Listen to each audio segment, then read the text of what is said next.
La perfection n'est pas de ce monde. Je venais à peine de quitter le christianisme céleste et cherchais dans ma tête où est-ce que je pouvais bien aller, où est-ce que je pouvais me réfugier pour continuer à prier Dieu. Passant en revue toutes ces religions que j'avais fréquentées depuis ma tendre enfance, je trouvais une raison valable pour ne plus y retourner. Il me fallait un autre endroit où je pouvais entrer avec une tristesse et ressortir avec de la joie. Un endroit où je rentrais chargé de problèmes et où je ressortais légère. Je n'avais pas encore trouvé cet endroit-là. Passant en revue ces autres religions où je ne voulais plus remettre les pieds, c'était le comportement des uns et des autres, le comportement des hommes, le comportement de ceux qui étaient à la chair qui m'avait un peu repoussé.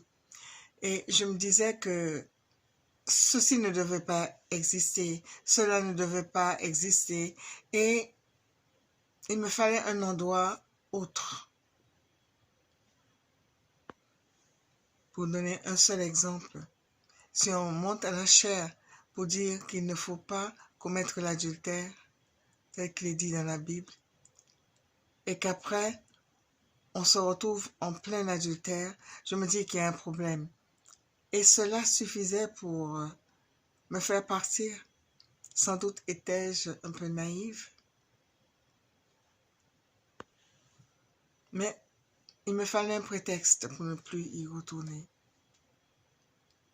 J'étais dans cette attitude lorsque, au fond de moi, au moment où je m'attendais le moins, j'entendis une voix forte me dire « Tu cherches la perfection, mais la perfection n'est pas de ce monde. Si tu continues à chercher la perfection, je t'amènerai où se trouve la perfection. » Et à ce moment précis, j'ai eu très peur. J'ai eu l'impression que j'allais décoller. Si je continuais avec cette pensée forte au fond de moi, que j'allais décoller. Et j'ai essayé de m'accrocher de toutes mes forces aux deux bras du fauteuil, de peur de partir à l'instant même. Je regardais autour de moi, il y avait mes deux enfants en bas âge en train de jouer. Et je me suis dit, mais Seigneur, mais qui va s'occuper d'elle si je devais partir? J'ai essayé de m'enfoncer dans le fauteuil. Mais je sais que je n'ai pas bougé d'un pouce. J'avais l'impression que j'étais bien collée au fauteuil.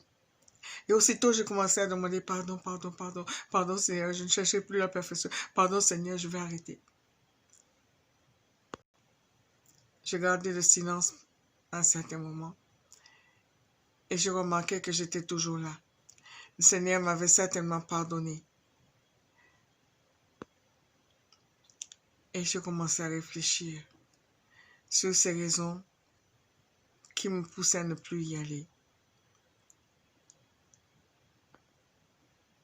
Je pensais à toutes ces choses que je voyais autour de moi et que je refusais de supporter.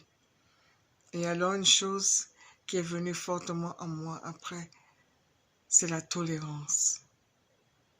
La tolérance. Il fallait que j'apprenne à tolérer les uns et les autres. Il fallait que j'apprenne à pardonner.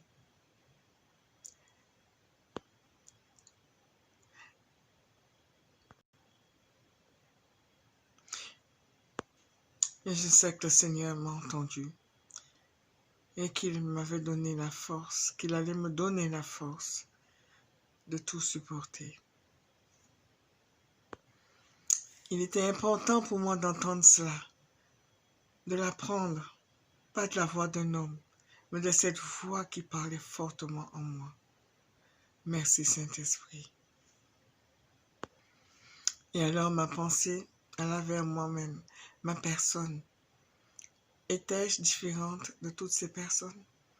Étais-je mieux? Je savais que je n'allais plus être en mesure de retourner dans ces endroits qui m'avaient quelque peu repoussé. Mais une chose est certaine, c'est que je n'allais plus jamais critiquer.